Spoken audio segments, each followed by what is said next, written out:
Acquired place பிரான்சைஸில் ஏற்கனவே 2 திரைப்படங்கள் வெளியாகியிருக்கின்றன. இந்த 2 திரைப்படங்களின் பிரிக்குவலாக முன்கதையாக வெளியாகியிருக்கிறது அக்வைட் பிளேஸ் டே 1 திரைப்படம். அதாவது இதற்கு முந்தைய 2 பாகங்களில் காட்சிப்படுத்தப்பட்ட ஆபத்தான விலங்குகள் எப்படி இந்த உலகிற்குள் நுழைந்தன என்பதை விவரிப்பதுதான் இந்த படத்தின் கதை. நியூயார்க் நகரத்தில் புற்றுநோயால் பாதிக்கப்பட்ட சமீரா தனது செல்ல பூனையுடன் வசித்து வருகிறார். ஒரு நாள் தனது கேர் ஒர்க்கர் ரூபனுடன் நகரத்தை சுற்றி பார்க்கச் செல்கிறார். அப்போது விண்கல் மாதிரியான பெரிய கற்கள் நகரத்திற்குள் வந்து விழுந்து சேதத்தை உண்டாக்குகின்றன. பிறகு அதிலிருந்து மனிதர்களை கொலை செய்யக்கூடிய வினோதமான கிரியேச்சர்கள் விலங்குகள் அந்த நகரத்தில் உலா வருகின்றன. ஒருவர் சத்தமாக பேசினாலோ அல்லது ஏதேனும் ஒலி எழுப்பினாலோ உடனடியாக அந்த கிரியேச்சர் அந்த ஒலியை பின்தொடர்ந்து வந்து மனிதர்களை கொலை செய்துவிடும்.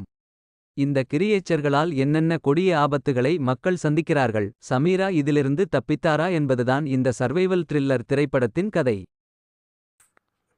இந்த வீடியோ உங்களுக்கு பிடிச்சிருந்தா லைக் பண்ணுங்கள், கமெண்ட் பண்ணுங்கள், ஷேர் பண்ணுங்கள். குவைட் பிளேஸ் டே 1 மூவி நீங்கள் பார்த்துட்டீங்க அப்படின்னா எப்படி இருந்துச்சு அப்படிங்கிறது கமெண்ட் செக்ஷன் கமெண்ட் பண்ணுங்கள். அப்புறம் மறக்காமல் நம்மளோட 5 days சேனலை சப்ஸ்கிரைப் பண்ணிக்கோங்க.